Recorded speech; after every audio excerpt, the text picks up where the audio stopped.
রাগের মাথায় আপনি সন্তানকে বললেন তুই মর, ফেরেশতারা বলল আমিন। তোর ভবিষ্যৎ অন্ধকার, ফেরেশতারা বলল আমিন। রেগে মেগে আপনি আপনার মেয়েকে বললেন জীবনেও তোর কপালে স্বামীর ভাত জুটবে না, ফেরেশতারা আবারও বলল আমিন।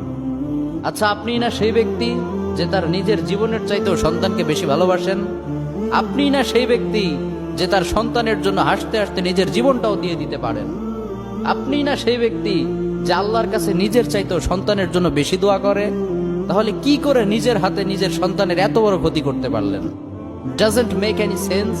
কমন সেন্স বলতে কিচ্ছু নাই আপনাদের? আপনারা কি জানেন না আপনাদের রাগের মাথায় বদদোয়া করাগুলো ফেরেশতারা আমিন বলে? দাওয়াতুল ওয়ালিদ আলা ওয়ালাদি, বাবা মা তার সন্তানের জন্য যেই দোয়া করে সেটা ভালো হোক কিংবা বদদোয়া হোক, আল্লাহ সেটাই কবুল করে নেয়। এজন্য খবরদার, নেভার কার্স ইউর চিলড্রেন।